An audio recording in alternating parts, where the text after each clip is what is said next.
Police वालों ने मुझे पीटा, मेरी दाढ़ी खींची, मेरे प्राइवेट पार्ट पर लात मारी और मुझसे पैसे भी मांगे। मेरे को सबसे पहले है ना अक्षय ने आके दाढ़ी पकड़ी और पेशाब की जगह पे लात मारी। उन्होंने बोला कि भाई लात ये शब्द है अहमदाबाद के जुहापुरा इलाके में रहने वाले 70 वर्षीय जहीर शेख के, जिनकी पुलिस हिरासत के बाद मौत हो गई। परिवार का आरोप है कि जहीर शेख को हिरासत में बेरहमी से प्रताड़ित किया गया है। आखिर लॉकअप की उन दीवारों के पीछे क्या हुआ था?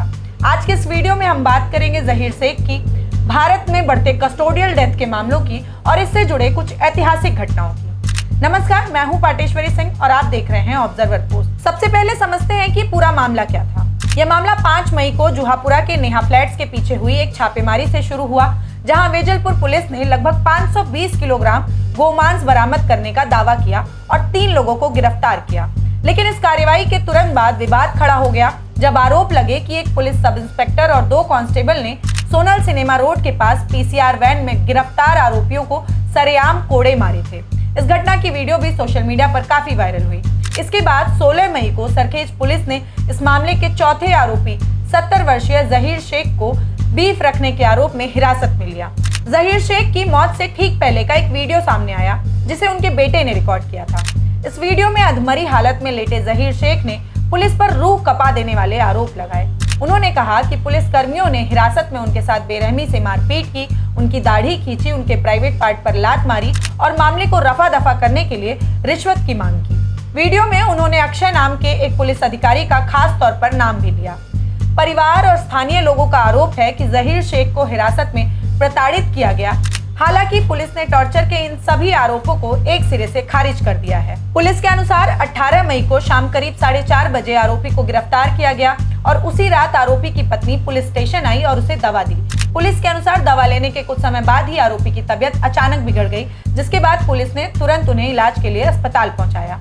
पुलिस का कहना है कि आरोपी के साथ किसी भी तरह की कोई मारपीट या शारीरिक हिंसा नहीं की गई है। प्रारंभिक जांच में शव पर किसी भी प्रकार के चोट के निशान नहीं पाए गए हैं। पुलिस ने कहा कि इस आकस्मिक मौत की जांच न्यायिक मजिस्ट्रेट द्वारा की जाएगी और वरिष्ठ अधिकारी इस पूरे मामले की निगरानी कर रहे हैं।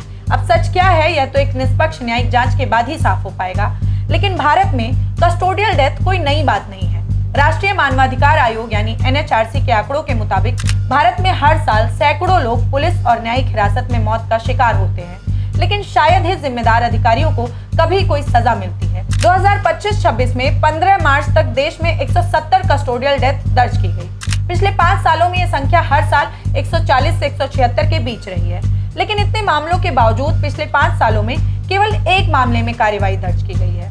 इनमें कुछ मौतें बीमारी, आत्महत्या या प्राकृतिक कारणों को बताई जाती हैं, लेकिन कई मामलों में परिवार और मानवाधिकार संगठन पुलिस प्रताड़ना, 3rd डिग्री टॉर्चर और गैर कानूनी हिंसा के आरोप लगाते रहे हैं। इसी में सबसे चर्चित मामलों में से एक था तमिलनाडु का सथानकुलम केस। जून 2020 में तमिलनाडु के सथानकुलम में लॉकडाउन के नियमों के कथित उल्लंघन पर पुलिस ने पी जयराज और उनके बेटे जय बेनिक्स को हिरासत में लिया था। पुलिस स्टेशन में रात भर की बर्बर पिटाई के बाद न्यायिक हिरासत में दोनों की मौत हो गई। पोस्टमार्टम रिपोर्ट और गवाहों के बयानों ने पूरे देश को हिला दिया था। इस मामले में सीबीआई जांच हुई और कई पुलिसकर्मियों पर हत्या का मामला दर्ज किया गया। मदुरई की एक विशेष अदालत ने 9 पुलिसकर्मियों को दोषी ठहराते हुए मौत की सजा सुनाई। ऐसा ही एक मामला Uday Kumar lockup death case Kerala का 2005 का है। तिरुवनंतपुरम के एक पुलिस स्टेशन में चोरी के शक में पकड़े गए 26 साल के उदय कुमार की पुलिस द्वारा 3rd डिग्री टॉर्चर से मौत हो गई थी। युवक को बेंच पर बुरी तरह लिटाया गया और लोहे के पाइप से कुचल दिया गया था। 2018 में सीबीआई की विशेष अदालत ने इस मामले में पुलिसकर्मियों को दोषी ठहराया। उत्तर प्रदेश के कासगंज कोतवाली थाने में 8 नवंबर 2021 को 22 साल के अल्ताफ की पुलिस हिरासत में संदिग्ध परिस्थितियों में मौत हो गई थी। पुलिस का दावा था कि उसने बाथरूम के नल से फंदा लगाकर आत्महत्या की है, जबकि परिजनों ने गंभीर यातना और हत्या का आरोप लगाया।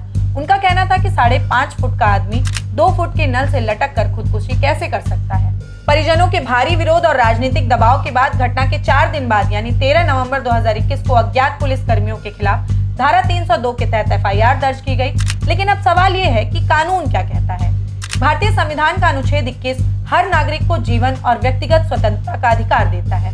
यानी कोई भी व्यक्ति चाहे आरोपी है या अपराधी है, वो कानून से ऊपर नहीं है, लेकिन उसके मानवाधिकार भी छीने नहीं जा सकते हैं। सुप्रीम कोर्ट ने 1997 में DK बासु बनाम पश्चिम बंगाल राज्य मामले में गिरफ्तारी और हिरासत को लेकर कई सख्त दिशा निर्देश दिए थे।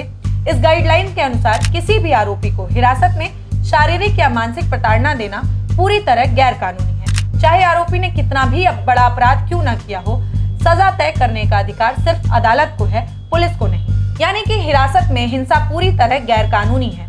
हिरासत में हुई मौत के लिए जिम्मेदार पुलिस अधिकारियों पर धारा 302 यानी हत्या या धारा 304 गैर इरादतन हत्या के तहत मामला दर्ज किया जाता है। जहीर शेख मामले की सच्चाई अब मजिस्ट्रेट या न्यायिक जांच के बाद ही पूरी तरह साफ हो पाएगी। लेकिन हर साल सैकड़ों लोग पुलिस हिरासत में मर रहे हैं, फिर भी कार्रवाई के नाम पर लगभग सन्नाटा क्यों है? क्या आपको लगता है कि पुलिस थानों में सीसीटीवी कैमरे और सख्त नियम होने के बावजूद ये कस्टोडियल डेथ के मामलों पर रोक लग पा रही है? क्या भारत में कस्टोडियल डेथ अब एक नॉर्मल खबर बनती जा रही है? क्या पुलिस सुधार और जवाबदेही की जरूरत है? इस घटना पर अपनी राय जरूर बताइएगा और हमें फॉलो करना, सब्सक्राइब करना मत भूलिएगा।